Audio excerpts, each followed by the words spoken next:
Peoples of the world, welcome back to the Dungeons and Cardboard Community Theater, highlighting real decks played by real people over on our Discord group. And today we've got Orvar the Allform. Thank you to Dungeon Master Daddy, henceforth known as DMD, but not to be mistaken for Britt Baker. Before we dive into the list itself, here comes the socials. Be sure to look for my Discord tag right here. Also, the Dungeons and Cardboard Discord group, link is in the description below as well. For those that want to play some European-style board games with me on Board Game Arena, you're more than welcome to do so. I usually play turn-based styles, so once we get a game going, you can take a couple of turns a day. No pressure. Just have some fun with lots of awesome board game titles. And of course, Tik Tok. All sorts of shenanigans there if you want to come check out what I've got going on. Some of it magic-related, some of it music-related, and some of it just dad life. Alright, Dungeon Master Daddy giving us Orvar the Allform. Orvar is the #1 commander in Mono Blue. Oddly enough, I don't see a lot of decks other than DMD that runs Orvar. I did build one for the channel in the past that I'm going to put the link up as a card right about now. So if you wanted to compare our two lists, my list was much more based on a ground game, whereas Orvar DMD's list is going to be more based on winning with Thassa's Oracle or various other combos. So let us see what Orvar does. 3/3 Changeling, which means it's every creature type for 4 mana. It made Mistform Ultimus obsolete, although there are still people who play it and play it very well. But Orvar makes Mistform Ultimus obsolete because it comes with some extra abilities. Whenever you cast an instant or sorcery spell, if it targets one or more other permanents you control, create a token that's a copy of one of those permanents. Pretty sweet. And whenever a spell or ability an opponent controls causes you to discard this card from your hand, create a token that's a copy of target permanent. Obviously, we're casting Orvar from the command zone. It's very rarely going to end up in our hand, if ever. It wouldn't be of our own doing. So that second ability not really coming into play. We care about that first trigger. Thassa's Oracle, we all know it very well, of course. A long-standing win con in our format, especially in the competitive levels, where if our devotion is greater than the number of cards in our library, we win the game. So that's the idea here. And of course, we can make tons of copies of Thassa's Oracle and get to that number really, really quickly. Or we can draw a whole bunch of cards, and here's one way we can. I'm going to highlight this combo with Coveted Jewel. It's a 6 mana rock. We can tap it to draw to add 3 mana of any one color, but the cool thing here is when this enters the battlefield, draw 3 cards. And yes, that extra block of text says that whenever an opponent deals damage to us, if we have the Coveted Jewel, they take control of it, untap it, and draw the cards. But ideally, they won't have that opportunity because we're going to drop this down with our Orvar on the battlefield and start using a spell like Whim of Volrath. So it's an instant, it has buyback, which means that we can pay the extra mana to bring it back. So for a total of 3 mana, we can cast this, target our Coveted Jewel.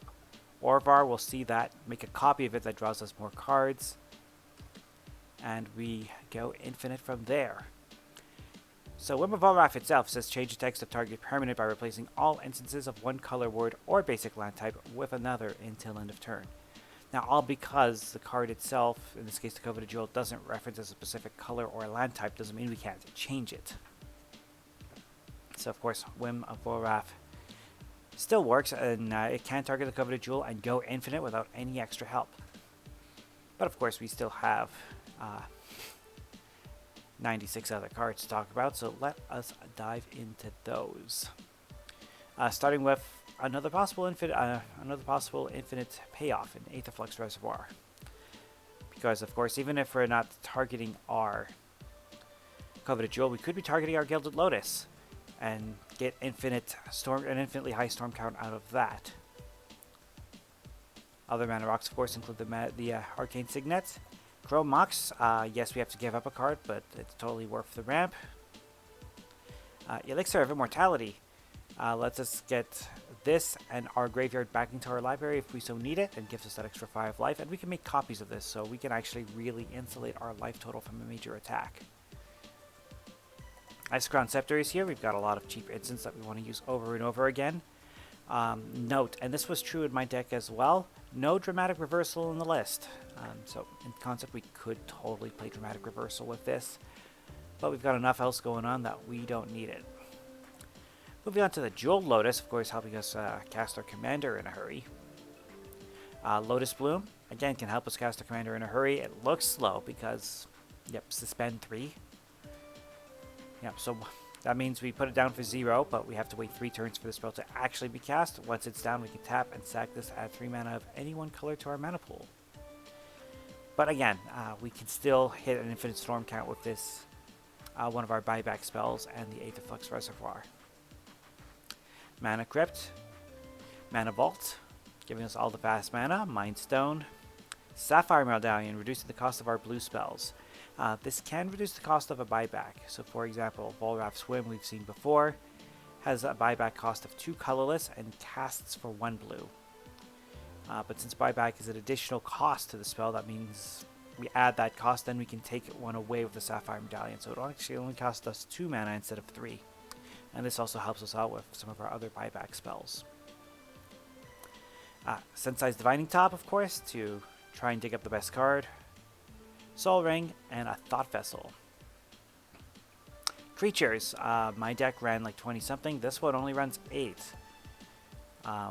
Archmage Miritus, of course, being able to turn all of our spell casting into card draw. The Cloud of Fairies. Whenever this enters the battlefield, untap up to 2 lands.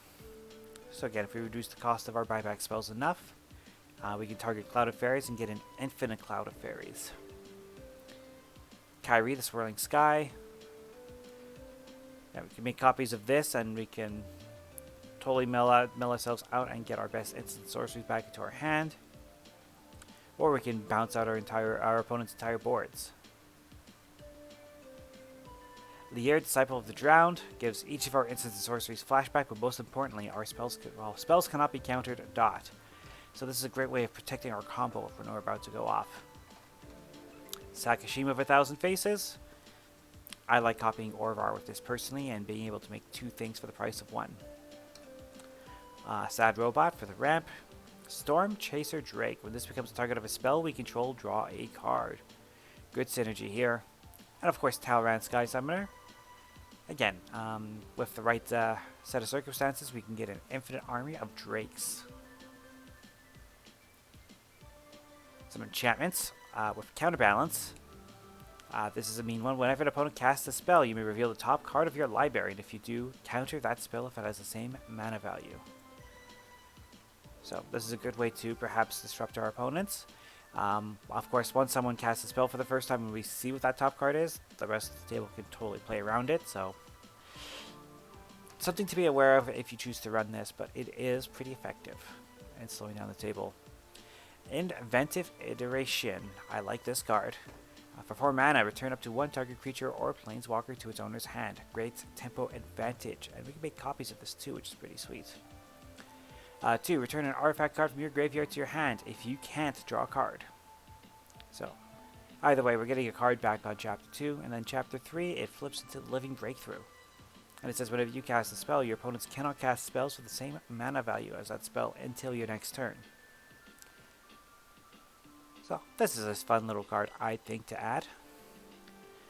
Moving on to the Leyline of Anticipation. That is not a Leyline of Anticipation. This is a Leyline of Anticipation. This can come out for free if it's in our opening hand. And we can cast spells as though they had flash. Freshly reprinted in the Baldur's Gate Commander decks, by the way. Mystic Remora, of course, for the extra card drop. Rhystic Study here as well. So both of these powerful enchantments here to keep our hand full. No Planeswalkers, so we're going to move on to instants and sorceries. And we have a much higher Spellslinger focus in this deck, so we've got 28 instants to go through, including Anti-Cognition, Arcane Denial, great counter spell, Boomerang, Brainstorm, again to dig through our deck a little bit, Capsize. This is a classic, especially if you manage to reduce the cost a few times and bring it down to, say, double blue or double blue 1 in order to return a permanent to its owner's hand and buy it back. This thing can be nasty. Counterspell. Running the Psych Rift, we're playing with some power here, so Psych Rift is a good add. Daze. Being able to counter a spell, it's a 0 mana spell basically. Being able to counter something for 0 is nice to have. Enervate. Tap an artifact, creature, or land. Draw a card at the beginning of the next turn's upkeep. This is something we could use to target our permanents and make copies. Frantic Search, just to dig through the deck a little bit. High Tide to really buff up our islands. So until end of turn, whenever a player taps an island for mana, that player adds an additional blue to their mana pool. Definitely a great card, pretty easy to get actually. Hurkyl's Recall, return all artifacts target player owns to their hand. So we can target ourselves if we're ahead on mana, or we can use it to disrupt one of our opponents. I like the flexibility. Infiltrate.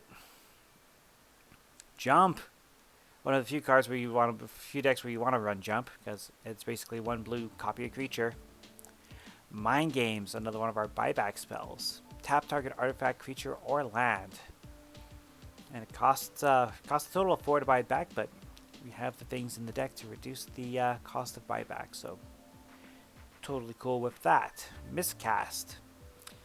Great counterspell from M21. Negate, just hard counter. If it's not a creature, it's countered. Sapphire Charm. We can use this to have a creature an opponent controls phase out, or we can give one of our creatures flying, so it's essentially an upgraded jump. Shadow Rift. Not only does this grant a creature shadow until end of turn, but it draws us a card, so good filtering here. Suspend. Exile a creature, put 2 time counters on it. If it doesn't have Suspend, it gains Suspend, which means the creature will end up recasting itself after 2 turns. Swan Song, one of my favorite 1 mana counter spells, hits enchantments, instants, or sorceries. Theoretical Duplication. Whenever a non-token creature enters the battlefield under your opponent's control this turn, we get to create a token that's a copy of it. Thought-Lace. Tolarian Winds helps us dig through our deck for the cards we need to go off. Twiddle. A classic from the olden days of the game.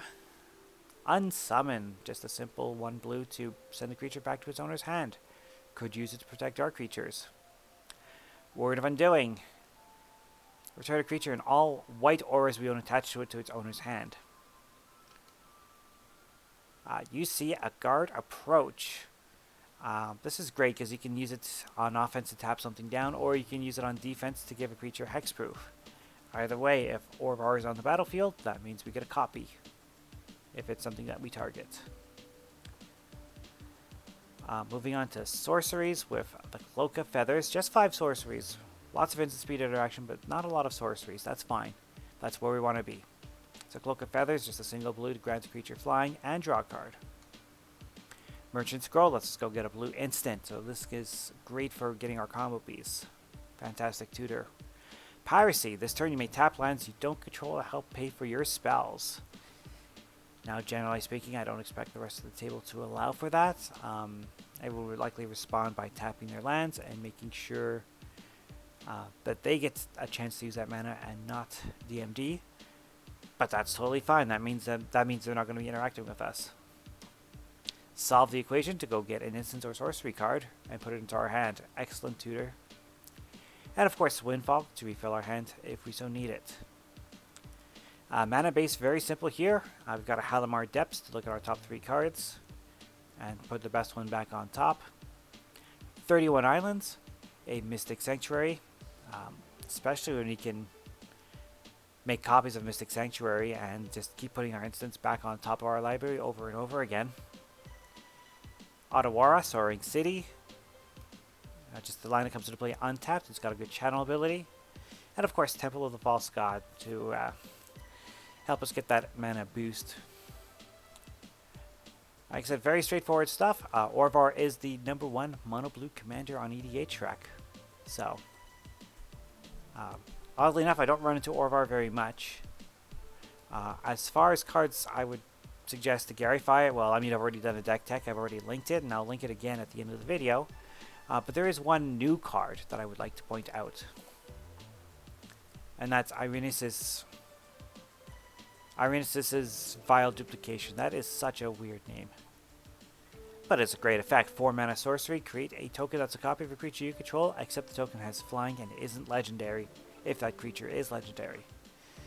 So this can make a token copy of Orvar that we can, you know, copy over and over and over again. So I do like this card. It's a little expensive for what we're doing with this specific deck, perhaps, since the goal is to combo off. But if you're playing more of a ground game like my deck does, I certainly like to suggest this one. And that is the end of today's video. If you like what we do here on the channel, be sure to check that out right up here.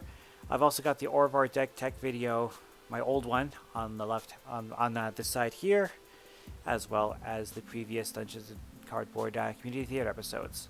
Be sure to check those out, and we will see you all again next time. Bye for now.